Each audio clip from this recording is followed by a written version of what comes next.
शांति ब्रह्म एकनाथ महाराज की जय। गुरुवर्य भगवान बाबा की जय।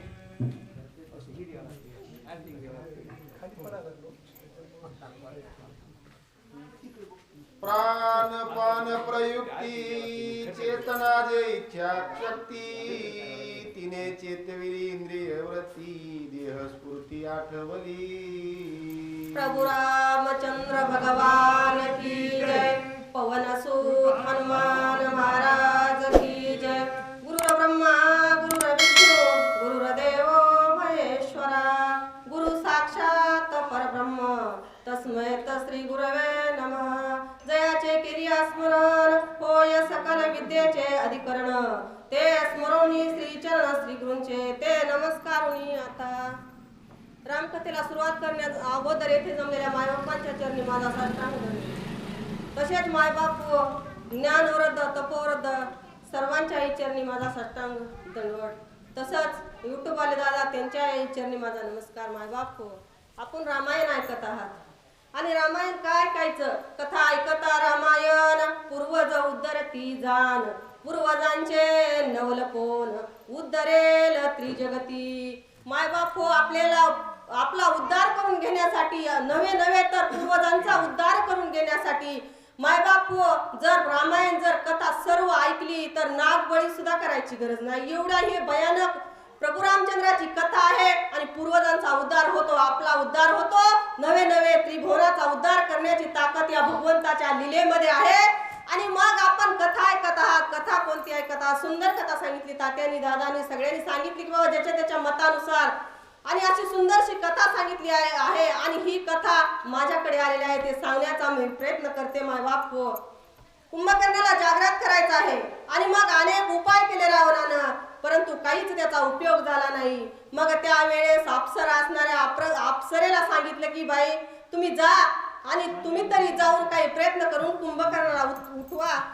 आणि मग त्यावेळेस ज्यावेळेस अप्सरा गेल्या उर्वशी नावाची मुख्य होती मायबाप आणि मग ते उर्वशी अप्सरा गेली गायन सुरू केलं तेव्हा ते उठायला तयार नाही। तेव्हा तिनं ज्याप्रमाणे गजेंद्रानं धावा केला की जे जगाचा मालक आहे त्या मालकाने यावं माझा उद्धार करावं त्याचप्रमाणे उर्वशीनं सांगितलं हे नारायणा जगाची जी चित शक्ती आहे जगाला जी चेतना देणारी जी शक्ती आहे तो नारायण आहे। आणि मग त्या नारायणाची स्तुती केली आणि तू लवकर ये बाबा आमच्यावर खूप मोठं संकट आलेलं आहे त्या जगाचा पालन करता तूच आहेस। आता तात्याने सांगितले की मी बोलविल्या वेदू बोले मी चालविल्या सूर्य चाले मी हालविल्या प्रणू हाले जो सर्व जगा ते चाळिता। आणि मग सगळ्या जगाला चालवण्याची ताकद या भगवंताकडे आहे। आणि मग त्याला सांगितलं की बाबा तू याला जागव आमचा काही प्रयत्न फोलकट आहे। त्यावेळेस भगवंताला त्या स्तुतीमुळे प्रसन्न झाला आणि भगवंताने त्याची जी चितशक्ती आहे आणि मग त्या अंतःकरणामधली चितशक्ती जागृत केली। मायबाप आपल्या अंतःकरणामधली जर शक्ती जागृत नसेल तर आपले हातपाय गळतात आपल्याला काहीच सुचत नाही। आणि मग झोपल्याच्या नंतर याची चितशक्ती ही नाहीशी झाली होती शक्तीच नाहीशी झाली होती आणि मग त्या चितशक्ती जागृत केली या भगवंतानं। आणि मग जागृत केल्याच्या नंतर कुंभकर्ण उठतो ते पुढच्या ओळीत आहे का देह स्फूर्तीचे ने कैवाडे उघडी नेत्राचे कवाडे श्रवणाचे टाळे उघडे वाचा निवाडे वदे स्पष्ट। आणि मग हा देह कुंभकर्ण जड होता मायबाप जड म्हणजे मुळात हे शरीर जडच आहे आपलं परंतु भगवंताची जी शक्ती आहे चितशक्ती आहे आपल्याला जी ताकद आहे भगवंत देणारा आहे अंतःकरणाला ताकद देणारा भगवंत आहे। मग ती चितशक्ती जागृत केली आणि चितशक्ती जागृत केल्याच्या नंतर त्याने डोळे उघडले। डोळे उघडण्याची सुद्धा ताकद त्याच्याकडे नव्हती कारण भगवंताची लीला होती ती आणि भगवंताशिवाय ती ताकद तुम्हाकडे कुणाकडेही नाही। आणि ती शक्ती चितशक्ती भगवंताने त्याला दिली आणि जागृत केलेला आहे।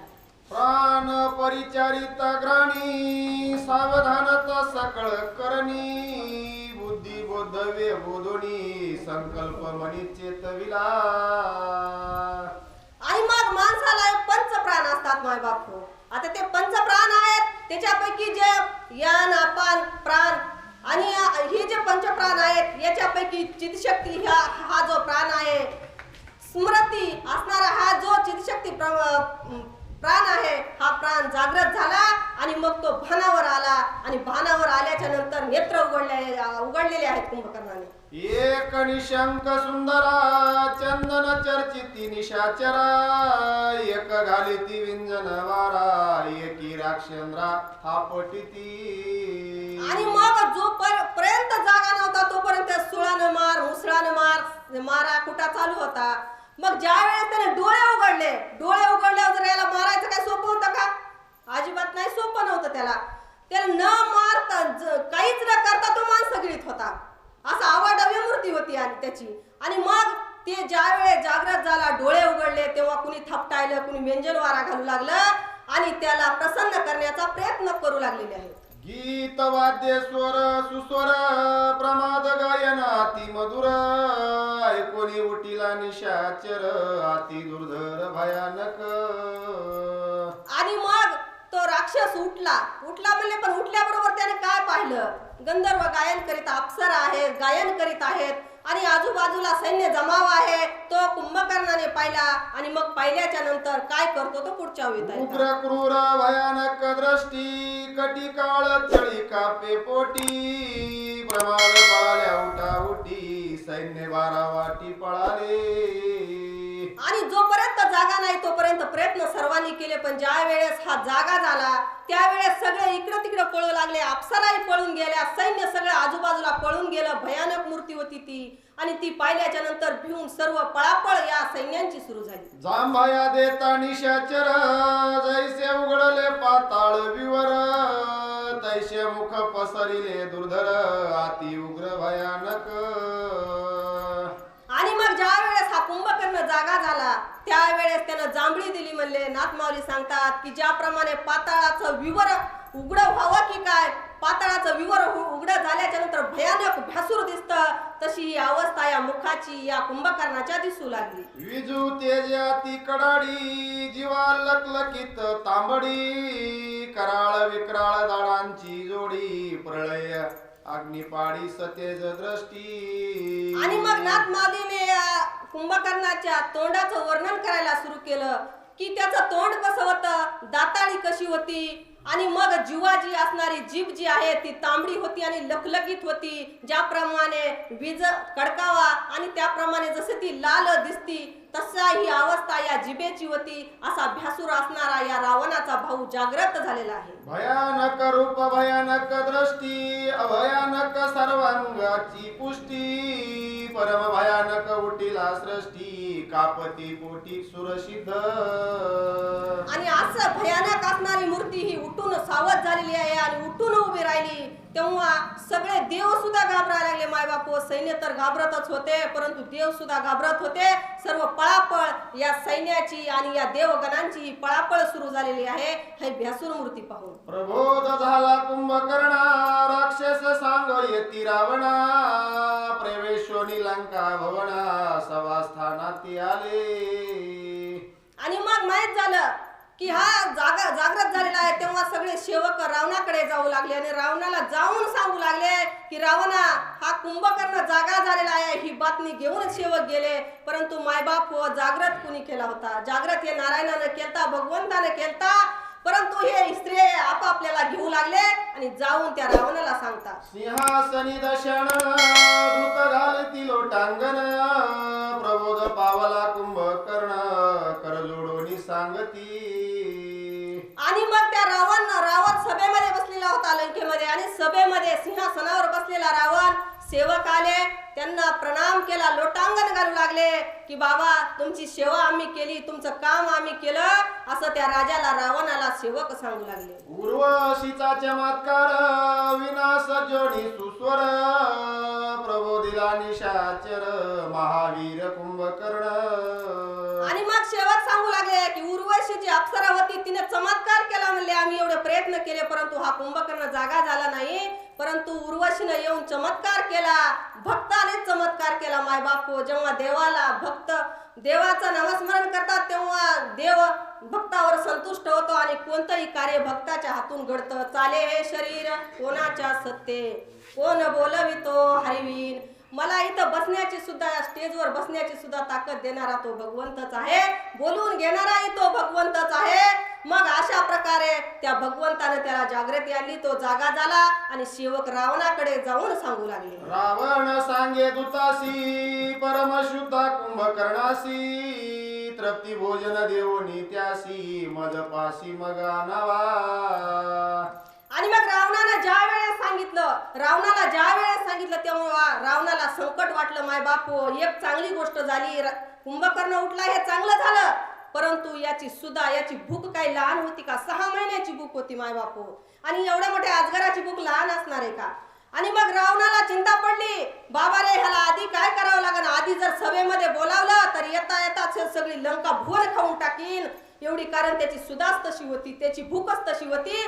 मग रावणाने काय केलं? रावणाने विचार केला, आता याला अन्न आधी पाठवावं, प्रसन्न करावं, आणि नंतर आल्याच्या नंतर जी कथा आहे, जे काय झालं ते या कुंभकर्णाला सांगावं. आणि मग रावण काय करतोय? शीघ्र न पवे अन्नहार, पुढे पाठविला फलहार, मेषवराह जंबुक उष्ट्र, कळपा पार गिळीती. आणि मग जेवण तर वाढायचं, जेवायला द्यायचंय, परंतु त्याच्या आधी फळाहार कोणता फळाहार पाठवला? तर जंबूक, घोडे, म्हशी, हत्ती, काय जे त्यांचं खाण्याचं जे साहित्य असेल ते राक्षस होते माय बापू. आणि मग राक्षसाचं जे खाद्य असेल, आता सुद्धा जे खाते दारू पिते ते राक्षसच समजावे लागते, कारण ते खाद्य राक्षसाचे माय बापू, तुम्हाला ते खाद्य नाही. आणि मग असं खाद्य या रावणानं त्या कुंभकर्णाला पाठवलेलं आहे. मेंढरे घालिता मुखात, काना वाटे निगती मेवत, एकती गेली उशीत, तेने शिंकत सट सटा. आणि मग मेंढराचे कल्प पाठवलेले आहेत. मेंढराचे कल्प जेव्हा पाठवले, ते तोंडामध्ये गेले काही, नाकामध्ये गेले काही, कारण तो आवाडव्यस तसा होता, मेंढर खात होता. आणि मग या कलियुगामध्ये सुद्धा काही मेंढर खाते देव, 5 खुरी मेंढी, कुठं कसलं बोकड, हे जे देव जे मागतात का ते मला वाटतं राक्षसच असतील, कारण हे राक्षसाचंच खाते. मग तो कुंभकर्ण ते खाऊ लागला. शेंबुडाच्या बेडक्यात, राक्षस दळपती असंख्यात, रावणाचे सभेयात, शेंबुड पर्वत विरावरी. आणि मग काही नाकामध्ये गेले असतील, तोंडामध्ये काही गेले, मग नाकामध्ये गेल्यावर याची काय थोडी बेजारी निघली असेल का? त्याला शिंका येऊ लागल्या, तो शिंकू लागला. आणि ते अवाढव्य असणार तोंड पसरून ते जे असणार जे जनावर होते तो कुंभकर्ण खाऊ लागला. कुंभकर्णाच्या शेंबुडात सभा झाली सत्यलक्ष्णात, तरी तो डवे तृप्त मग मृगे भक्षित चितळेसी. माय बापू, नाथ माऊलीने कुठेही कसर सोडली नाही. की ते काय म्हणले बाबा हो, ते शिंका येऊ लागल्या. आणि मग शिंका देत देत कसाही तो खाऊ लागला. आणि सर्व सभेमध्ये तो जी सैन्य सभा होती ती घाबरली की बाबा रे, आता ह्याची सुद्धा कधी शांत होती, ह्याचं पोट कधी भरतं एकदाच, कारण यांना स्वतःलाही खाते ती काय अशी चिंता वाटत होती. करी घशात आरडत जात, वराह गिळी ओरडत, रानमसे घशात झुंजत, धडके देत कळप गिळी. आणि मग कल्पामध्ये जात होते, जात जाऊ समजा हे घशामध्ये जात असताना ती काय गपचूप जात असते का? कारण त्यांना मरण पुढे दिसत होतं. ती ओरडत होते, आरडत होते, एकामेकाला धडका देत होते, काय करावं त्यांना सुचत नव्हतं. कल्प त्याच्या तोंडात घालीत होते. 9 रस असतात माय बापू, येथे नाथमाऊलीने अति रस वापरलेला आहे. आणि मग असं हे रावणाचं, ह्या कुंभकर्णाचं जेवण चालू होतं. हस्ती सापडल्या हातातळी, ध्वजा पताका महावातेशी गिळी, रावण शंकला ते काळी, करील होळी लंकेची. आणि मग तितक्यानेही त्याचं पोट भरलं नाही माय बापू. ध्वज पताका रथ काही खाऊ लागला. तेव्हा रावण सुद्धा घाबरला की बाबा रे, हा बंधूची काही भूक साधारण नाही. आता हे रावण शशांकित झाला की बाबा आता जर हा असाच अवस्थेमध्ये जर या लंकेमध्ये आला तर सगळं दिसल त्याला खाईल. आता माझ्या लंका भुवनाचं काही खरं नाही अशी चिंता रावणाला वाटू लागली. दुरोणी सांगती दूत, लंकेश भेटीशी वाट पाहत, ज्येष्ठाज्ञा मानोनी समर्थ, उटीला त्वरित कुंभकर्ण. आणि मग काही दूत पाठवले. ते दूत आले आणि कुंभकर्णाच्या लांबूनच बोलू लागले, कारण पुढे जायची भीती वाटत होती. आणि मग लांबूनच सांगितलं, बाबा तुमचे जे ज्येष्ठ बंधू म्हणले रावण, ते तुमची त्या सभेमध्ये वाट बघते. तर माय बाप इमानदार होतं ते कुंभकर्ण, राक्षस होतं पण इमानदार होतं. कारण थोरल्या भावानं बोलवलंय आणि मग त्याची आज्ञा पाळायची म्हणून कुंभकर्ण उठून उभा राहिलं. पुढं काय झालं? कुंभकर्ण सभे अत्युग्र सर्वार्थी गमे क्रूर भात्र आज्ञेचा किंकर मानी उक्त सर्वस्वे. आणि मग सगळ्यांना भ्यासर दिसत होतं, सर्वांना किंकर मानित होतं माय बापू ते, म्हणजे त्याच्या खालचा पाला पाचोळाच. कारण त्याची आवाडवी मूर्ती तशीच होती, पराक्रमही तसाच होता, परंतु हा झोपलेला होता. हाच त्याचं दुर्दैव होतं. कारण त्याचं काही गुण असलेलं. पाठीमाग ओवी येऊन गेली की ब्रह्मदेवानं त्याला म्हणले 6 महिने झोपायला लावलं, कारण ते काहीतरी क्रूर असेल तेव्हा त्याला झोपायला लावलं होतं. आणि मग असं होतं, ते भ्यासूर होतं, भेट होतं, सगळ्यांना कुणालाच ते भेट नव्हतं. परंतु ज्येष्ठ आज्ञा थोरल्या बंधूची आज्ञा आहे आणि आपल्या बंधूने आपल्याला बोलावलंय. ते जेवण बिवण तिथं सोडलं आणि मग उठून उभा राहिलं आणि रावणाच्या सभेमध्ये जाण्यासाठी ते तयार झालं. मुख प्राक्षळित तेथ गुरळी सवे शतनुशत राक्षस वाहो वाहो निजात चळी कापत सेवक. आणि मग जेवण झालंय, आता पाण्याचा गुणा करतो म्हणले आणि रावणाची भेट घेतो. तेव्हा ज्या वेळेस याने पाण्याचा गुणा केला त्यावेळेस कितीतरी म्हणले राक्षस वाहून चालले त्या गुळण्यातून. अशी अवस्था त्या कुंभकर्णाची होती. गुरळीच्या पुरात तारू घालून वीर काढीत आम्ही बुडाले जे तिचे तेथ आलेल्या संख्यात लावणी कासे. आणि मग गोणी टाकल्याच्या नंतर पुरच तयार झाला, नदी तयार झाली. त्या नदीमध्ये सैन्य वाहून जाऊ लागलं. वाचक हरिभक्त परायण वैजनाथ महाराज चाटे आणि सूचक वन मलाच राहील. पुंडलिका वरदे हरी विठ्ठल श्री ज्ञानदेव तुकाराम.